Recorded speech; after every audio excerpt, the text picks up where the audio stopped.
Hello friends, welcome to Indian story mall में आपका स्वागत है। यह कहानी है अपनी वैल्यू को पहचानो। एक बार एक बड़े से हॉल में बहुत सारे लोग बैठे थे। वहाँ पर दुनिया का एक बहुत ही बड़ा स्पीकर आने वाला था और सब लोग उनकी बातें सुनने के लिए वहाँ पर आए थे। लगभग 10 मिनट के बाद वह स्पीकर स्टेज पर आ जाता है और वह बोलता है कि अगर आपने मेरी बात ठीक से सुन ली और समझ ली तो आपकी ज़िंदगी पूरी तरह से बदल जाएगी। उसके बाद वह अपनी जेब से एक बिल्कुल नया चमकता हुआ 500 रुपये का नोट निकालता है और उसको ऊपर करके सबसे पूछता है कि ये नोट आप में से किसको चाहिए। ये सुनते ही सब लोग अपने अपने हाथ ऊपर कर देते हैं। वह स्पीकर बोलता है कि ये नोट मैं आप में से किसी एक को दूंगा, लेकिन इसके लिए आपको थोड़ा वेट करना होगा। अब वह स्पीकर उस नोट को अपनी मुट्ठी में बंद कर लेता है और थोड़ी देर तक उसको मसलता है। अब उस नए नोट में सल पड़ जाते हैं और वह थोड़ा पुराना सा दिखने लगता है और वह एक किनारे से थोड़ा फट भी जाता है। इसके बाद वह फिर उस नोट को ऊपर करके पूछता है कि अब ये 500 रुपये का नोट किसको चाहिए। इस बार फिर सभी लोग अपने हाथ ऊपर कर देते हैं। तब स्पीकर ने उस नोट को ज़मीन पर गिरा दिया और उस नोट पर 3-4 बार पैर रख दिया। इससे नोट और भी पुराना हो गया और उस पर थोड़ी मिट्टी भी लग गई थी। फिर उन्होंने उस नोट को ऊपर किया और पूछा कि अब बताओ, अब इस नोट को आप में से कौन लेना चाहता है।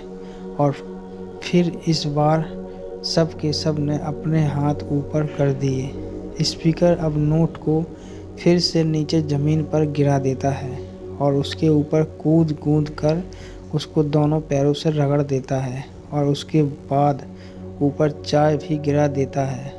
अब नोट इतना गंदा हो जाता है कि उसको पहचानना भी मुश्किल होता है।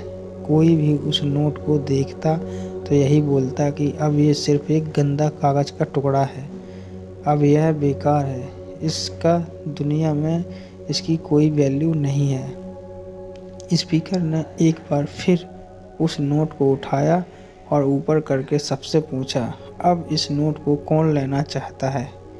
और इस बार फिर सबने अपने हाथ ऊपर कर दिए। कितना भी गंदा पुराना मिट्टी में सना हुआ चाय का दाग लगा हुआ हो, लेकिन अभी भी वह 500 रुपये का नोट ही था। ज़िंदगी कई बार बड़े बड़े झटके देती है। आप एग्ज़ाम में फ़ेल हो जाते हो या जॉब के इंटरव्यू के बाद आपका सिलेक्शन नहीं होता है।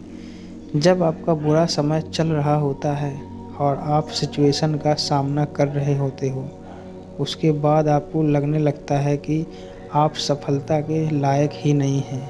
आपको लगता है कि दूसरे लोग आपसे बेटर हैं और आप किसी काम के नहीं हो, आपकी कोई वैल्यू नहीं है। हमेशा याद रखो, इससे कोई फ़र्क नहीं पड़ता कि आपने कितनी बार सिचुएशन का सामना किया है, आप ज़िंदगी में कितनी बार फेल हुए हो, आपकी वैल्यू हमेशा वही रहेगी जो पहले थी। आपके पास कुछ खास है जो दूसरों के पास नहीं है और ये कोई भी आपसे छीन नहीं सकता। अब तक सक्सेस नहीं मिलने से आपकी वैल्यू कम नहीं हुई है। आप अभी भी अपने बारे में कितना भी लो फील कर रहे हो, उससे कोई फ़र्क नहीं पड़ता। जो लोग आपको अच्छे से समझते हैं वो लोग आपके वैल्यू को उतना ही मानेंगे जितना पहले मानते थे। तो अपनी वैल्यू को समझो और कुछ बड़ा करके दिखाओ। ऐसे ही मोटिवेशनल स्टोरी सुनने के लिए हमारे चैनल को, इंडियन स्टोरी मॉल को सब्सक्राइब ज़रूर करें। धन्यवाद।